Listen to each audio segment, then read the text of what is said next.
Before we start our episode, I just wanted to give a trigger warning to anybody who is listening or watching this episode. We will be discussing themes of mental health, alcohol abuse, as well as sexual assault and child sexual abuse.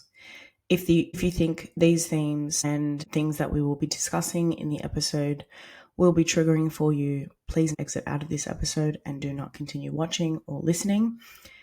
If you're someone who has experienced any of these things before, please make sure that you reach out to the right services that will be able to offer you the support and the love and care that you need. Without further ado, here is our latest episode of the How Did We Get Here podcast.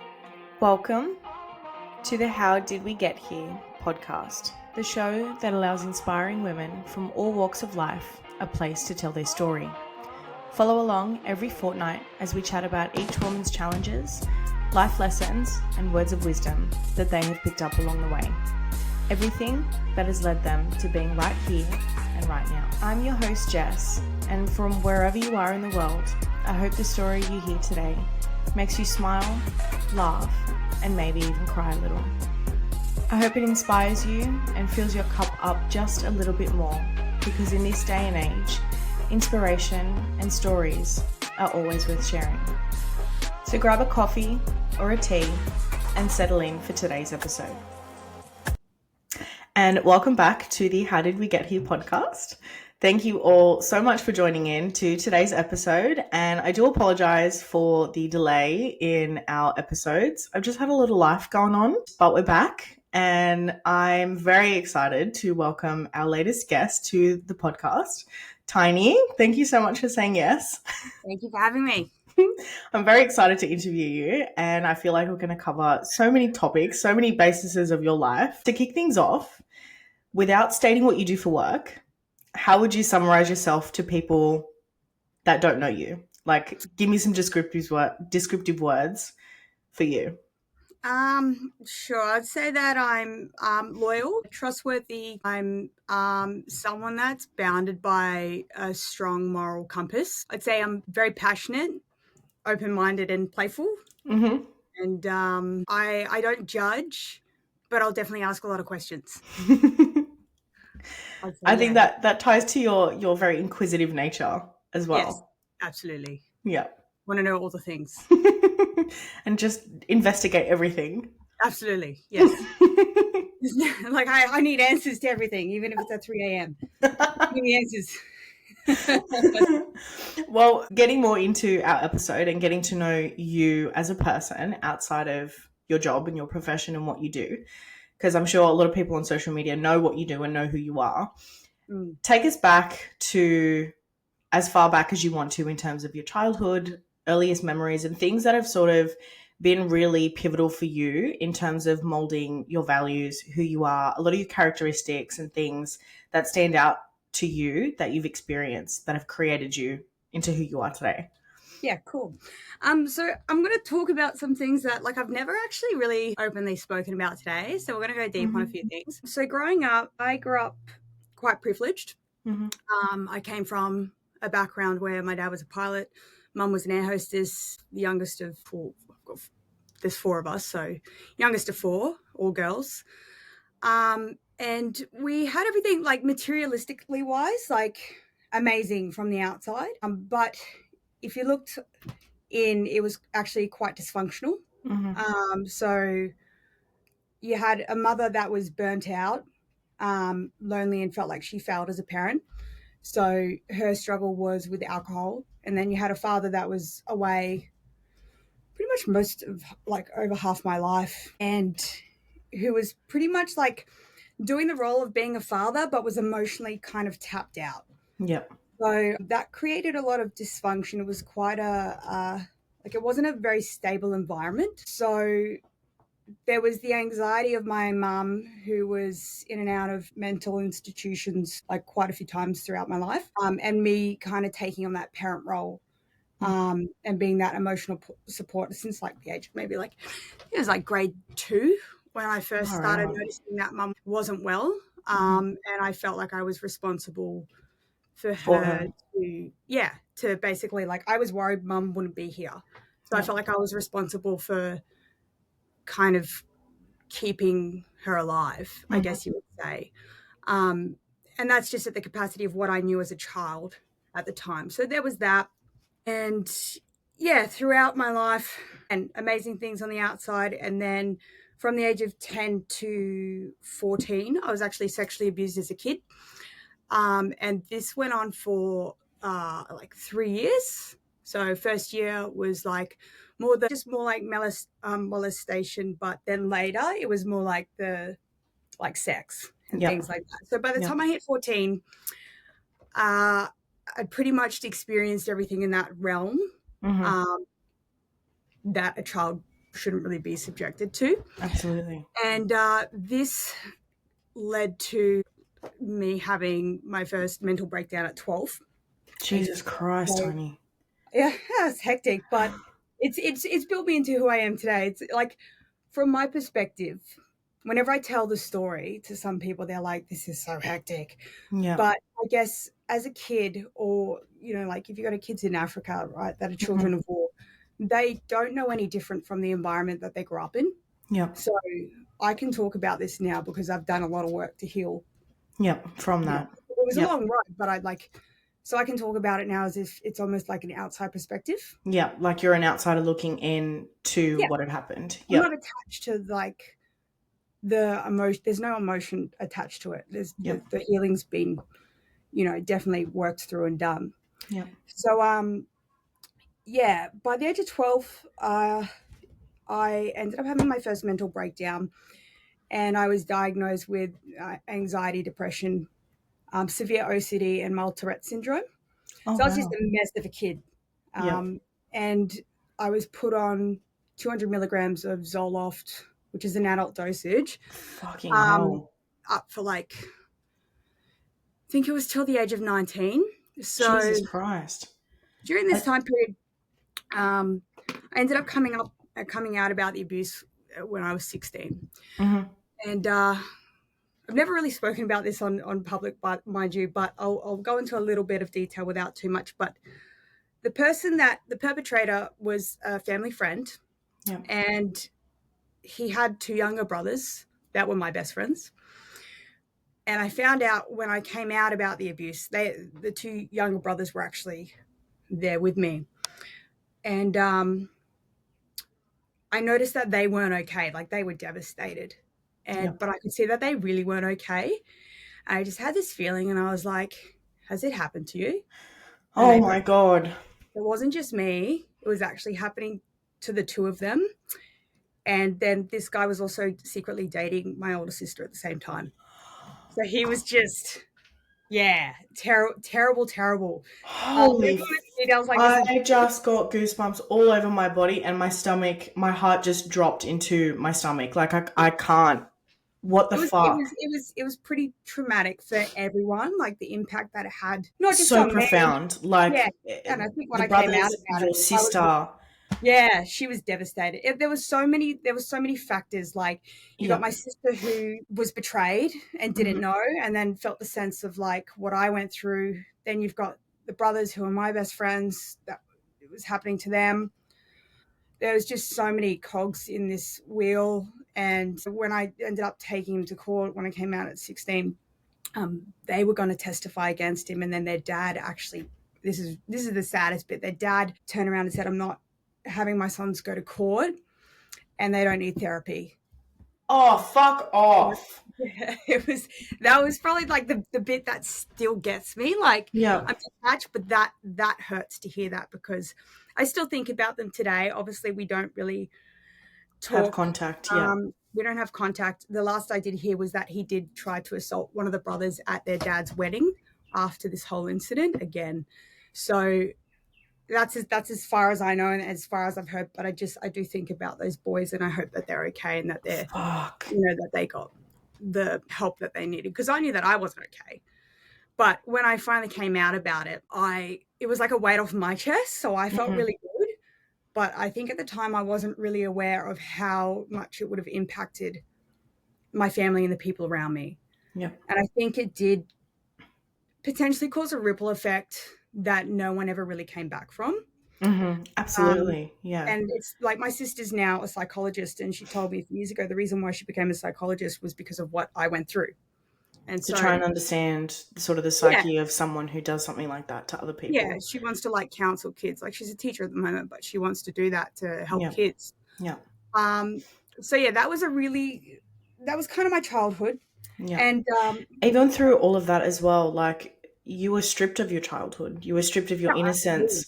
absolutely, And when that period of time in your life should have been when you were learning and you were at school and you were being a kid, you were too busy, worrying about your mum and then also trying to navigate this hugely traumatic thing that was happening to you. yeah. Like, There was a lot. There was a lot to process. Like it was too much. I was stripped of my childhood. I look at that now, and I think I grieved that last year when I finally realized just how much lost. responsibility and weight was put on my shoulders that I felt like I had to carry, and how much I lost that. So that's why I think now it's really important for me to play and to be childlike, because I don't think anyone should ever forget that. That is a big spark of who we are. And as kids, like that's our natural state. So a big part of kind of how I do things, I really try to make the effort now to be playful, um, and to think about, just being a little bit not as hard on myself. I Yeah. realized like when I was going through my health issue, which we can talk about in a bit, Yeah. I did a lot of like working on core belief systems and whatnot, and just realized that I had been so hard on myself.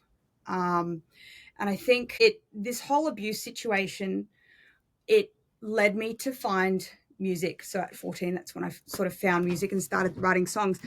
And that was the reason, that's what propelled me to stay in music for so long, like 19 years, because it saved my life. So Absolutely. it was a massive part of who I was, which I've also kind of realized it's not who I am now, but it's a great facilitator. And at the time, it helped me communicate when I couldn't speak to people. Yeah. And it helped me process my emotions when I didn't know what was going on. And you didn't know how to in any other way. Yeah, absolutely. Yeah. So that was definitely a driving factor for the musical sort of progression in my life. But yeah, like age 16, like when I was going through court, that was like when the week I had my HSC. It was like Oh my god, did you what the fuck? Like did you yeah, finish it's that? so Did you even sit your HSC? I did. I sat it. I went to a private school. Oh my god, Um, Tiny.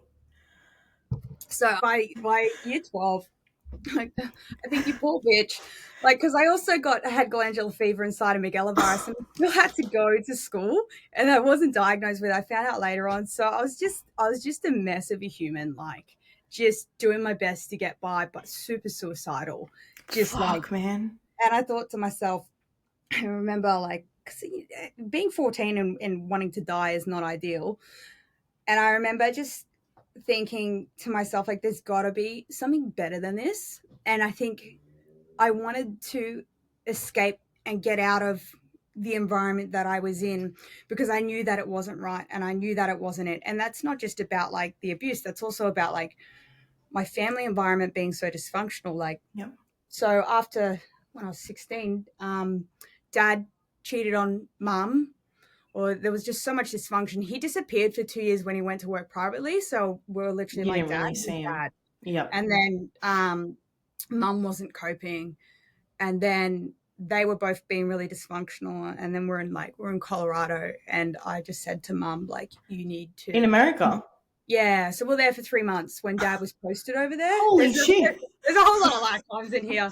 What? How much time you got? Okay, so Um, where did you grow up in I Australia? grew up, I grew up on the Gold Coast, Okay, got but it. because dad was a pilot, Mm-hmm. we would travel every year. Yep. So I think I was definitely privileged in that sense, but it opened my eyes to different parts of the world.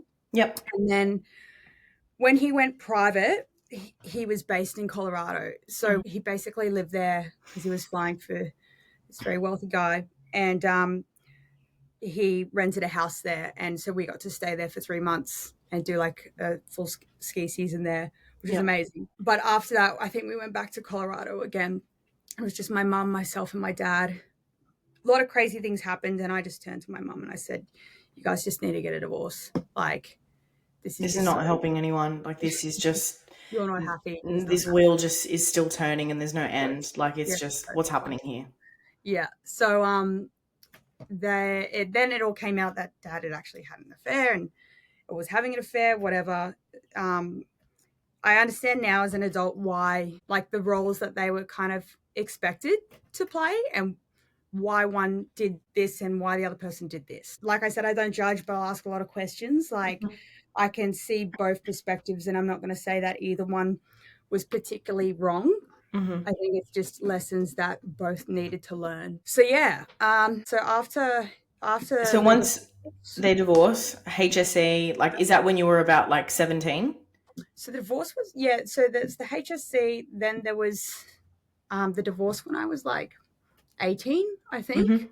But I remember where the whole like self-development sort of started for me. It started when I was young, but where I really started to pivot and shift was probably around the age of 18, 19. I remember the psychiatrist that had treated my mum in the mental institution or whatever it was. I don't like know the right name for it. I could be That's wrong, but okay. it's like about that. It's like when you're tapped out from life and you get put on a bunch of meds and you come back like a zombie, right? That type of thing. Yep. So that psychiatrist looked me in the eye and was like, you're going to be on this medication for the rest of your life and you're going to have to stay on these meds for the rest of your life. And I was like, it just felt so wrong to me. I was like, There's got to be another way. Like, I saw what he did to my mum and I was like, there is absolutely no way I'm going to allow someone else. I don't care how qualified you are. You can't tell me how I'm going to be for the rest of my life. Like, it just sat so wrong within me. So I started studying like neuroplasticity and like law of attraction and quantum physics and NLP. And I decided that I wasn't going to stay on the meds. So it took me like, I think I came off them too quickly. Like within a month or two, had a breakdown. I was like, okay, that was too quick. Fuck. And then I was like, oh, we need to space it out because going from 200 milligrams to nothing, your is like, brain's yeah, you're going to zap your skitzing out. brain. Yeah. Right. So I think it was over a 9-month period that I progressively started coming off the meds, and then I like moved on to St. John's Wort. But the biggest thing that I realized was like, it's just suppressing your emotions, right? But your emotions are so important because they're telling you that something's off in your environment or that just something's off. And the way that I look at it now, I'm not against antidepressants by any means, because sometimes you need to go on them to protect the brain if you're going through a traumatic situation. Yeah. But you shouldn't have to stay on them because then you're just kind of like using it as a crutch or a Band-Aid. Yeah. Unless you've actually got a chemical imbalance. But I mean, doctors are the only doctors, like, are the ones that are like, Here, prescribe. I'm going to prescribe this, and here's another one, and then they're like, we don't even actually know. It's like going to a mechanic and they see smoke and they're like, oh, it's it's the radiator, and you're like, is it though? Like, and they're like, here you go, that's fine. Like, we won't look under the hood, but we'll just guess that's what it is. We'll just guess. So, and that's what happened with my mum. I watched her be a guinea pig. Yep. And she's so fine now. Like, I love my mum. I just look back now and I'm like, the environment that she was in was just so not conducive. And mind you, after you have a kid, it's the equivalent of running 80 marathons. So she's had 4, all within the age of 6. She's sleep deprived, she's tired, she's lonely, she feels like she's failed as a parent. That's fucking what do you wild. think's going to happen to Absolutely. Like on your wits end? 100%. So yeah, that was kind of my childhood in a little nutshell. Yeah. And then 19 moved to Sydney. Well with music, and was it was like, I gotta get out of here and figure out a way to not be here because and live your life for you and like start that chapter in terms of what you want the rest of your future to look like. So leaning into that now, for those listeners that don't know who you are and don't know what you do, sort of explain a little bit about what you're doing at the moment in terms of a career and a job, and then let's talk a little bit about your time in Sydney and how that sort of created the trajectory of your career. Yeah, absolutely. Okay, so at the moment, I'm not really doing too much. I'm actually working on a secret little squirrel project. Ooh. Talk about yet, but I've been doing something and I've been working on it for 6 months now. outside of music, but Mhm. what I'm known for is being a DJ, producer, singer, songwriter. I've done DJing for 10 years now. And yeah, I think I was in music from the age of 19. I got into the music industry and won a few comps with songwriting. So that's what kind of made me move to Sydney. Yeah, did writing with a couple of artists and producers and things like that. Went over to LA. And Amazing. yes, That's amazing. yeah, it was good fun. Yep.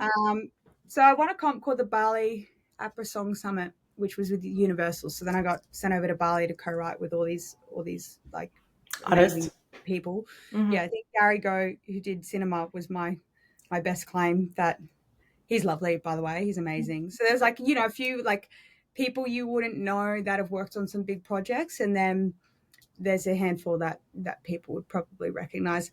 So I started there, and then there was no money in it until you like get a hit. I think the As first, most creative businesses and industries are. Yep. yeah, absolutely. First song I co-wrote over there was pitched to Katy Perry, so that was exciting, but they didn't take it. Oh, So it was just that constant cycle of like, oh, it's a roller coaster ride. Like everyone's got to agree: management, artist, publisher, record label. Like it's 4 components there that need to all tie together. So yeah, when I went to LA, I always thought I wanted to live there, and I got there, I was like, I hate this place. oh my Like God, it's such a hole, isn't it? it's just there's no authenticity. Mm. Um, Someone said to me the other day, which I think is true, in Vegas, at least everyone is open about the fact that it's fake. But in LA, Yes. everyone's pretending that it's not. Mm-hmm. So that's actually a really good point. 100%. So I came back and left the industry and was like, like what else do I do though? I went snowboarding in New Zealand for 3 months. I did a ski season over there and was working. I That's think I came cool. back poorer than how I left. In all honesty, I was struggling to get the flight back. I Um, love New Zealand. I love trying to learn how to ski and snowboard. yeah, I love it. It's the best thing. It was so much Um, fun. and yeah, then I had this just want to DJ. And I was like, well, I want to learn how to produce so I can just write my own songs and then and produce it and sing it. And then I was like, I need a job that's going to get me through the week. So then I felt drawn to DJing, and then I saw out this like there was one DJ in the whole of Methven, which was where I was staying, and his girlfriend, I think, that was seeing him thought I was like, because I was pursuing and trying to meet this guy so hard. I think she thought that I was into him, and No, I was no, like, no. I promise you, I'm not trying to take it like your man. He's a DJ, and I really just want to learn how to DJ. So there was like a party, and he had his stuff there, and I finally got to have a little play on it, and that's kind of what set the journey off there. Mm-hmm. Um, so yeah, when I moved to Sydney, I'd had a fallout with my dad for being gay. Or with me coming That out was of going to it. be my next question. I also wanted to ask you about your Yeah. coming out story. Like, was there? Oh, okay. Yeah. Yeah, but we'll get into that. Okay. Well, Yeah. I can tell you now Yeah. because Okay. we're already there, right? So I think she's my best friend now. Her name's Beck, and we were friends for a while. I was going to the gym in Broadbeach, and then I think I grew up in quite a homophobic setting that I Yep. wasn't aware of. I was homophobic, like absolutely conditioned to be a homophobic. Wow. And I didn't realize it because obviously you're a sponge when you're a kid, right? So you just kind of like take in and you regurgitate what your parents say.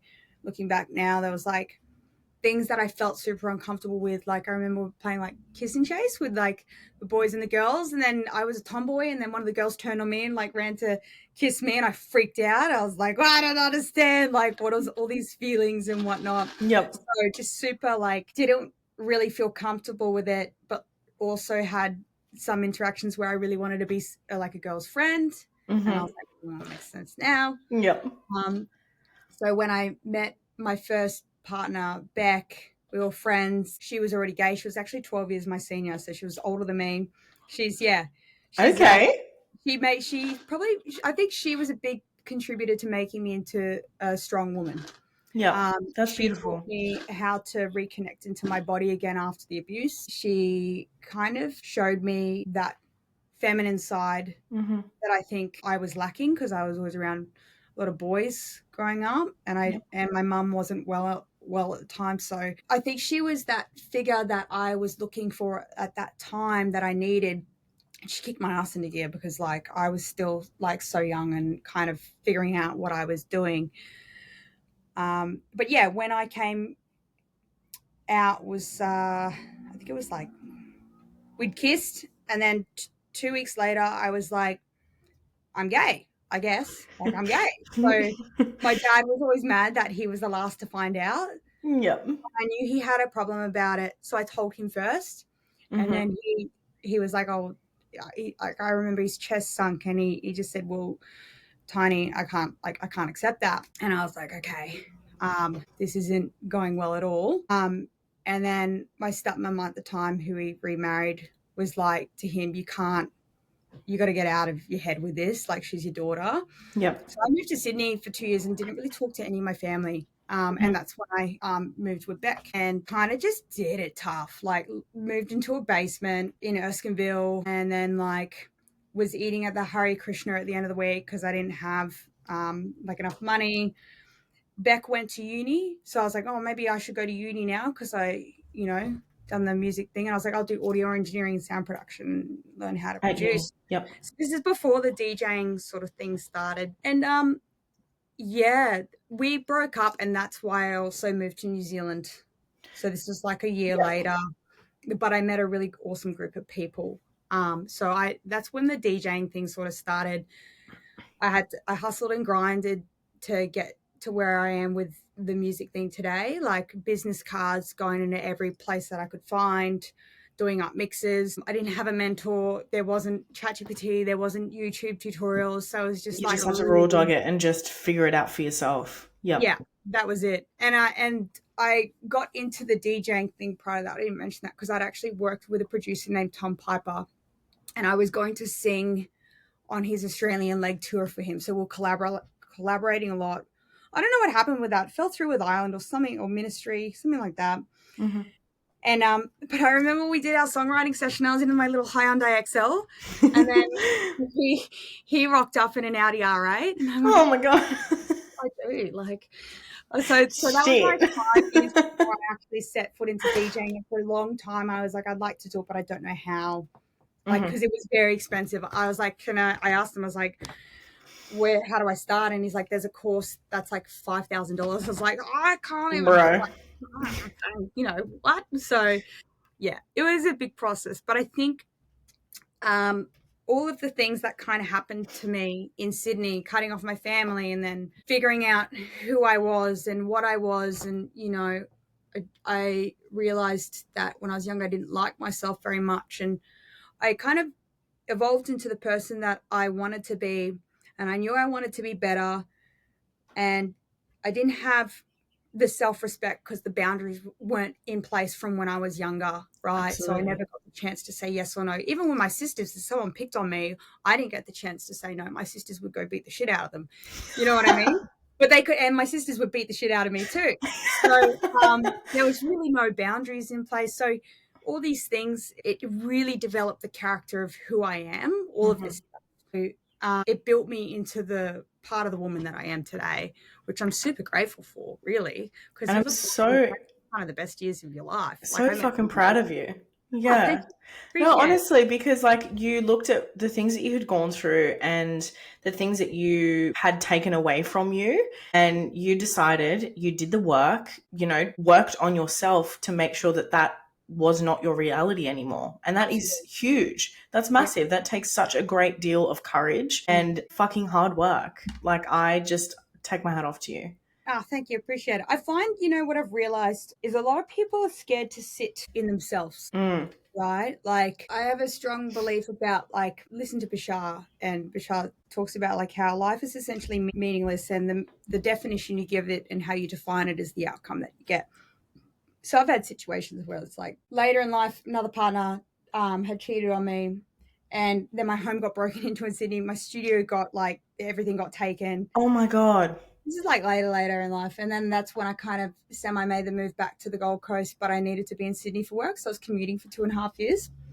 And I kept telling myself, like, I don't know why this is happening, but I trust that whatever the reason is, it's going to be really good for me. And that's all. I just kept repeating that as my mantra. And I swear to God, like everyone looked from the outside, just seeing this shit show going, this poor bitch. What the And fuck is happening? it's just flipped on its head because all I did was I meditated. I went within myself. I'm like, I've done this before. I can do this again. So keeping that mentality. And then because of that, I ended up doing your shot in Brisbane and won that. And then I was going overseas playing festivals, and everyone was just like, What? You're just like, so what happened? But that's the thing, like when you've been through these processes and you do the work, suddenly it's not as hard or it's not as difficult, or it's just like you've done it. So you've learned that thing and then you learn how to apply it, and you'll forget it and you'll go down and then you'll remember it again. And then, it's like it's not linear. It's all over the place. Absolutely. No, honestly, I'm such a firm believer in like whatever is supposed to happen will happen. Absolutely. Whether it's now, whether it's later, it will always eventually happen. So it's Absolutely. like, yeah. I found so I used to force a lot of things with manifestation. And there was a lot of things in DJing. Like I didn't win like 5 comps for no reason. I won it because I was so dedicated to manifestation and the craft and putting in the time and just putting all that energy into it. But then there were some things that I just couldn't get. And I was like, eh. So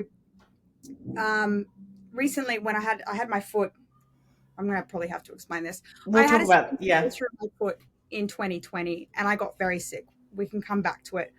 But basically I had to sit in myself, right? Because everything was falling apart. And I realized that a big part of why these lessons keep showing up for us is because it's your core belief systems. So sometimes the definition we give to situations and circumstances and events when we're younger defines our reality.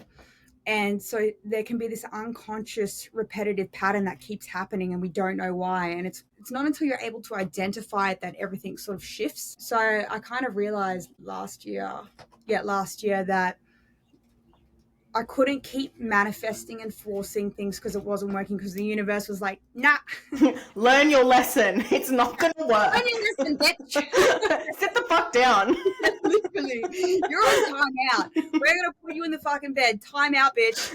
Oh, it's just like, okay. So, you can manifest, but then there's the work where you got to sit down and you got to look at yourself. And I found a lot of people are really scared to do that.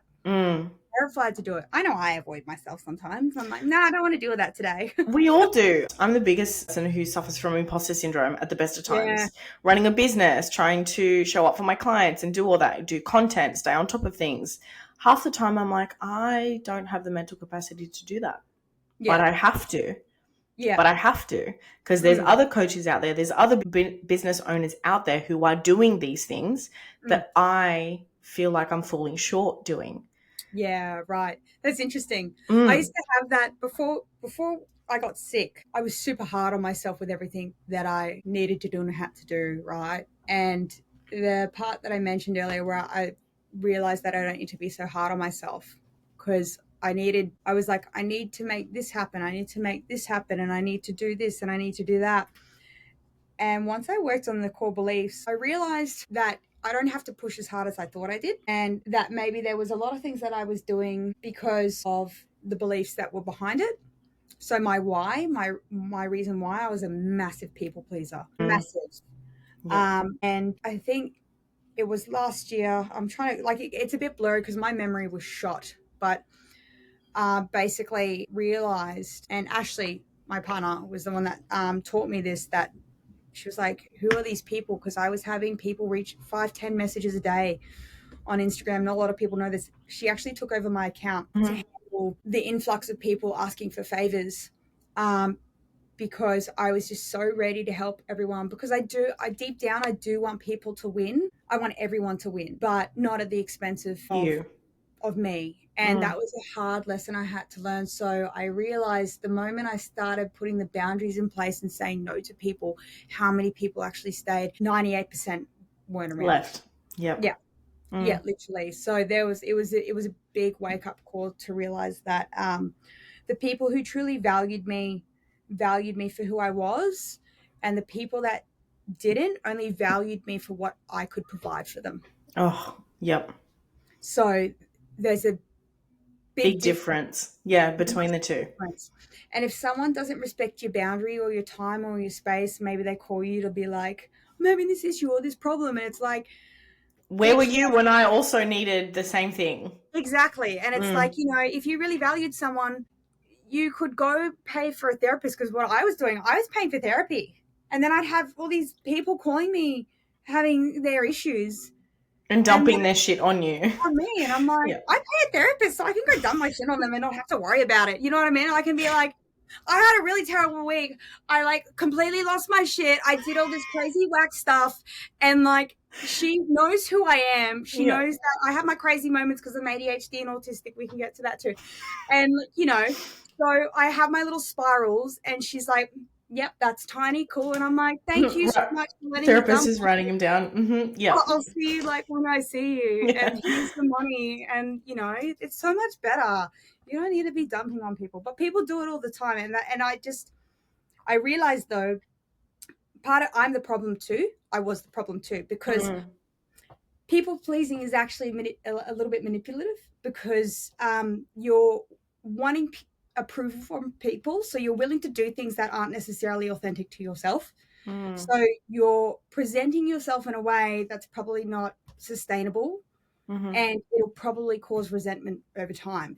So you're really being authentic if that's how you're kind of interacting, right? Mm. And so people will take advantage based on the standard that you set.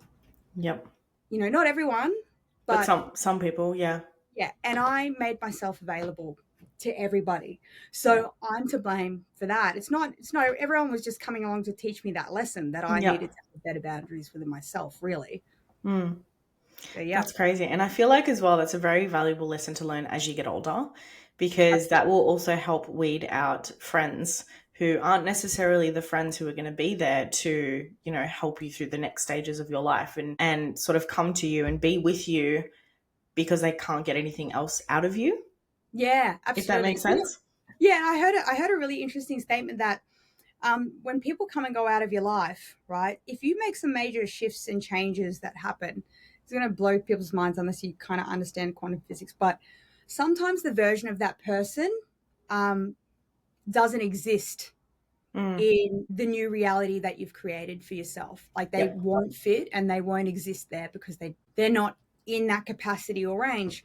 So I'm a lot more like, it was hard when I cut a lot of people off and I removed myself from a lot of people. It was extremely isolating because, mind you, I'm also in bed by myself a lot of the time, but I needed that. Yep. And I was okay in trusting that the ones that were meant to stay would. And I lost like quite a few best friends, but I realized that one in particular didn't have my back at all. They weren't a friend. No. I won't go into details about it, but they weren't a friend. Yeah. And I realized, they're the people that really get me and understand me, and the people that I will have in my life. They don't demand anything emotionally from me. They respect my time.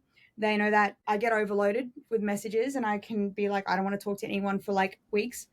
And I can see them months later and we can pick up right From where we left off. There's no obligation. I think that the lifestyle that we live today, we weren't built to have 5 different inboxes of messages in our system. Everyone being so easily accessible, being more, even if you're entrepreneurial back in the day, it was like you used your hands to build something, and then that made you money and you could hire someone else.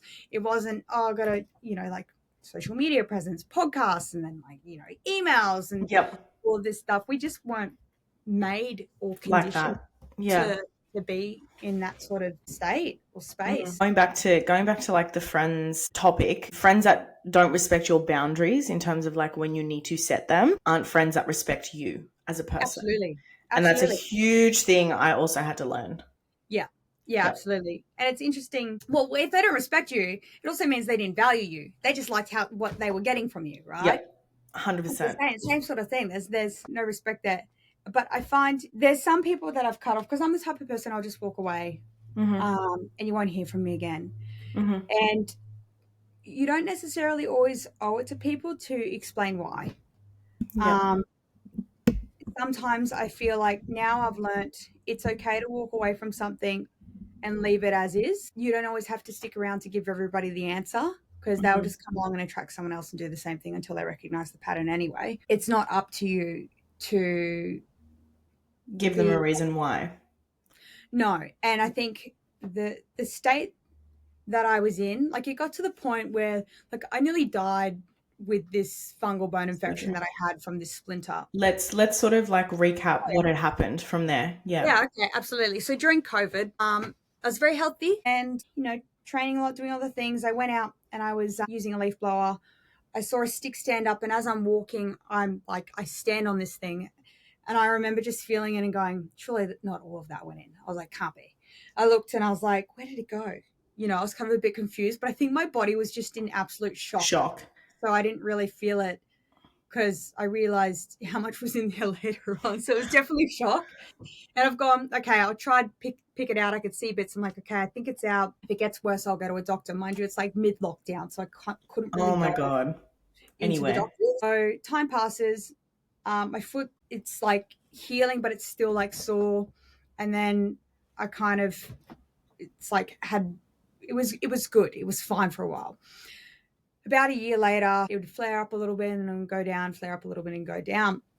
And I was like, oh, it's a bit painful. So I think it's around 2021 or something. I go into the doctor and I'm like, hey, starts getting really painful. I start getting really sick. I lose 10 kilos of muscle.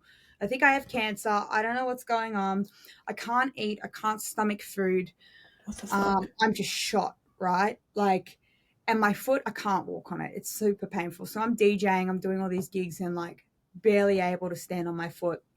I go to the doctor and I say, hey, my foot's really sore. I can barely even walk on it. And I had a stick go through my foot, blah, blah, blah. It was wood. He goes, oh, we'll do an x-ray. X-rays don't pick up wood. I mean, you'd think I would realize that at the time. I just didn't. But also, your doctor should have realized that. Yeah. Yeah, 100. Isn't that the fucking job? Yeah, literally. And I didn't have chat back then. I would have just asked ChatGPT if I knew. What's wrong with my foot? Yeah, literally. So he said it was fine. And then I was like, but I can't walk on it. And he was like, no, it's fine though. And I remember pushing to get some more scans, and it was a back and forth. And my partner at the time was not a great person, and she was in the doctor, and she's like, just let it go. It's fine. So I think I just walked out of there feeling like an idiot. And I was like, oh, like completely gaslit, and was like, 100%. Maybe it's in my head. Maybe I'm just over, reacting, all the minimalization sort of things. So it's minimizing your own pain because it doesn't fit the narrative of everybody else around you. Absolutely. And so this was another lesson I learned about self-worth and self-value, because it really taught me how to just have a backbone now. And then, I just progressively started getting sick, and then I started having these seizures. If I got too hot, I'd have a seizure. If I got too cold, seizure. If I got stressed, seizure. If I couldn't sleep, seizure. But it would be this thing every time I'd have my period or my cycle, I'd usually get a seizure. And then when I'd get a flare up, I couldn't sleep, which would then make me have a seizure. So it was a really bad, shitty cycle. Time. Yeah. And then on top of that, I'd just come out of teaching Your Shot. I had 50 students. I was not with a great partner that was not supportive at all. That had an issue with drugs, like terribly. And I was rescuing her. This is trauma based on my mum, the same sort of cycle, rescuing and saving people, also work through now. And so it got to the point where there was like nothing sort of left of me, and everything had sort of fallen apart. And I got to the point where I was even forgetting how to produce music. Like I couldn't remember, it was that bad. I couldn't remember a shortcut on a keyboard. I couldn't put sentences together. Like people didn't really see me at my worst, but Ashley saw me at my worst. Yep. And ironically, when we first got together, I said, oh, I sometimes get seizures, but you'll never see it happen. And then we did the deed and I had a seizure, and I was like, oh my God, this is terrible. So she really just was the healing person that came in. That you really needed. Time, I was just like, felt supported when I really needed it. And I was like, if I didn't get this fixed, I 120% would have died or lost my foot. Like I was at that fucking hell, that borderline, because the seizures, they got to the point where they were happening like every day, like for 3-4 hours, because my central nervous system was so shot, and fungus oh my God, in the DNA that it's essentially like 70% match to DNA. So figuring out what it was is difficult because it had been so long where that was in my foot that, it just wasn't really a thing. And I think it wasn't until last year where I was working a festival. I had an abscess come up on my foot. Yep. I'd been driving. I drove like down to Subsonic and then back again 10 hours. And I looked down and my foot had blown up. I was like, what the? And then it consolidated into this ball. So I went to the same doctor and he's like, oh, it's a ganglion. I'm like, I don't feel like it's a ganglion. I feel like something's not right here. Yeah, something's wrong. Something's definitely wrong. He's like, we'll run a few more tests. They lost my results. It was just a whole schmozzle. They lost your results? I'm sorry. Whole other thing. They lost my. I got so messed around with this whole medical thing. It's a joke. I finally found a good. I'm going to bypass all of this because it's just absolute. A lot. Yeah. Found a good female doctor. It was definitely an abscess because it had burst and it looked infected. I was like, this is so bad. And finally got this doctor. She got all the scans and she it was an urgent callback. And then the next day, once I went into her clinic, she had me in the hospital. Wow. Straight. And Thank God. The doctors say that, ironically, the seizures weren't from the infection. And what? They say it wasn't systemic. This is the thing that blows my mind. I think I've had one doctor say it was. The doctors say a lot of things. I had one doctor say that I wouldn't have a toe by the end of it, or that I would other doctors being like, yeah, you'll be up and walking in 2 weeks. Like when I'm sitting in the hospital, I needed 12 weeks. I don't know where. Just no idea. No idea. So I've just learned that if a doctor says they don't, that's not possible. It's actually code for I don't know. It's for anyone that's listening. Always trust your gut when there's something that feels wrong. Yeah, absolutely. So I'd always been good at listening to my gut because it led me to where I was with my career. But I guess I didn't really learn how to vouch for myself and have those boundaries instilled based on my childhood. Yeah. So this whole process really taught me to just be like, I don't give a fuck what you think or what you say. Like when it's about me, like my feelings, how I'm feeling, my experience, I don't give a shit what you think. I'm going through it. So yeah. You're going to sit down and you're going to fucking listen to me. Yeah, exactly. Like what you have to say is irrelevant. Yeah. And it is irrelevant because who's that person? What, you're going to interact with them for 5 minutes and then never see them again? Exactly. Like, so irrelevant. Why would you take advice from that if it doesn't feel right for you? So that was the massive, massive lesson for me, cutting people off, because it got to the point where it was just like, if someone messaged me with something that was stressful, seizure. Like that's how bad it got. Like they would just have to say, I had a lot of people that were projecting onto me too, and then making things my problem that was not my problem. Yep. I'd have a seizure. And I just went, you know what? Done. I'm done having seizures. Goodbye. Can't afford to. I don't want to have another seizure today. You have to go. Yep. So it was cutthroat, man. It was like, what is it with the apprentice? You're fired. You're fired. You're fired. Just done. You're done. Just out. Bye. Yeah. Well, you needed to, because your body was literally fighting for its life. Yeah, absolutely. So then you had the surgery. And now how long was the recovery afterwards? That was 12 weeks recovery. I had one seizure the day after the surgery. Yep. And I haven't had one since. Wow. Yeah. Thank God. But it definitely wasn't from the... No, not at all. Totally not systemic. Jesus Christ. Okay, well, getting down to sort of the end part of our episode, I love to wrap up with a few, not rhetorical questions, but a few questions that I sort of want to pick and prod at your brain a little bit. But with everything that you've learned and everything that you've sort of gone through and who you are today, the Tiny that I know in terms of who I see, how would you summarize what your purpose is now as a human being? Yeah, I used to think my purpose was one thing, which was music, and then I realized that's actually quite restrictive. It's not linear. I think our purpose, or my purpose, is connection and experience, right? So, like, the only thing that you take away from life is your experience and the lessons.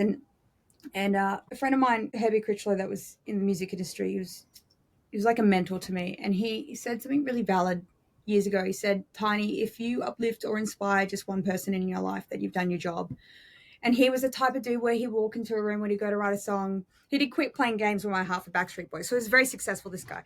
But when he wrote Wow. songs, he had this energy and this presence, and he was like, the way he Larger would than life. uplift everyone and Yep. just make you feel good. And that was something that I definitely adapted, and because it just resonated so much for me. So I think, yeah, my purpose is also to provide and build something that's bigger and greater than myself as well. So that's going to help and benefit other people. And I've realized now it doesn't have to just be in the realm of music. It can be other things. Because deep down, I genuinely want to look back on my life. I always think about this in the back of my head. When I pass, I really believe in having like a revision, or that you review your shit, right?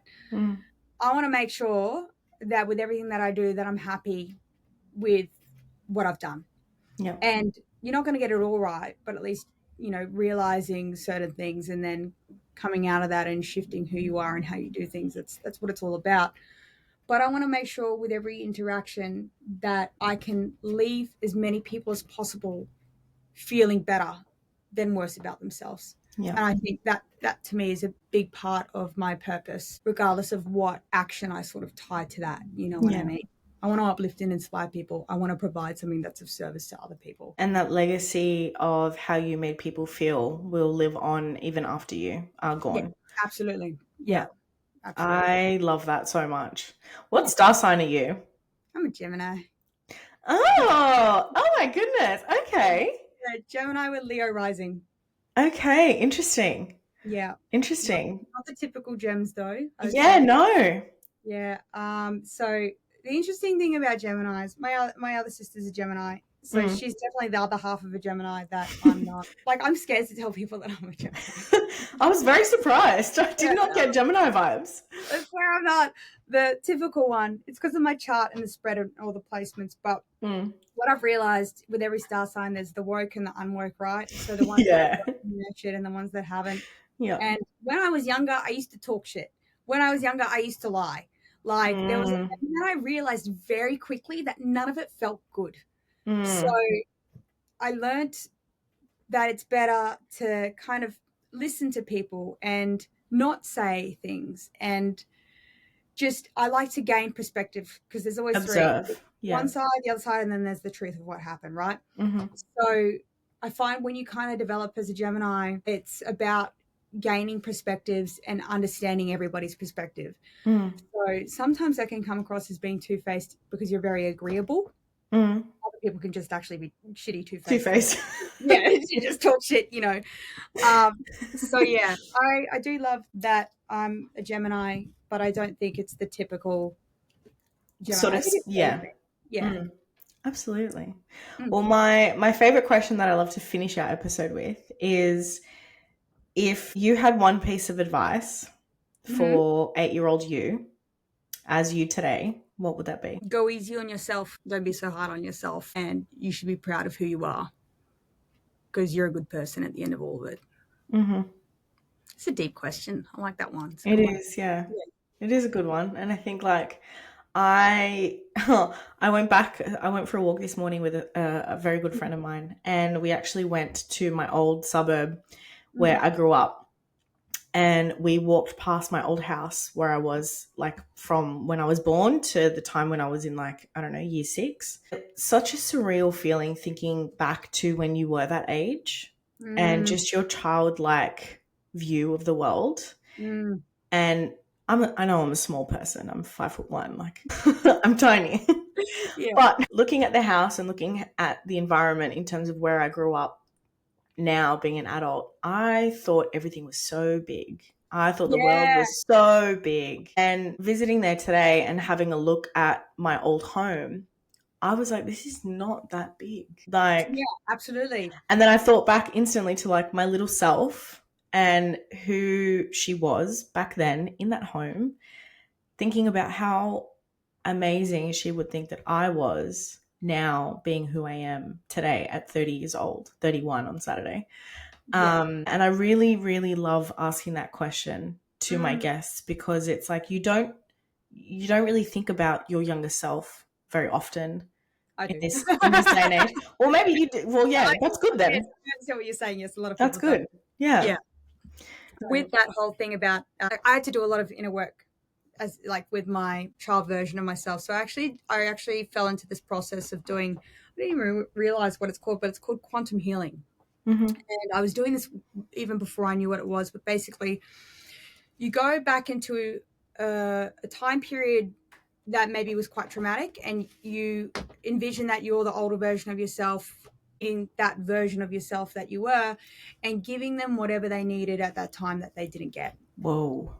And that there's like this really powerful exercise that I found where it's like you envision basically, maybe give it a go. We'll see how you go with it. Oh, Like, man. it's pretty deep. You envision yourself going to your house as the adult version of yourself, and you tell the younger version of yourself to pack their bags, and that you can thank the family, tell them you love them, but now you have them. And you imagine yourself walking out the door, and you hold their hand, and you take them until you don't see the house anymore. Oh, And man. so yeah, it's very deep and powerful. Oof. Basically, tell that child that you have them, and you'll support them, and that you'll be there for them. And so usually if I'm ever having, issues, or if I'm feeling not okay, and I haven't taken the time to sit with myself, I'll revert back to going and visiting whatever version of myself that's screaming or crying out for that love and attention. So to sit with myself and go, okay, what age am I? You can look down at your shoes and go, how big are my shoes? Or whatever it is. And then you just ask, what do you need? What do you want? Like, do you want to play? Do you need to cry? Do you need to cuddle?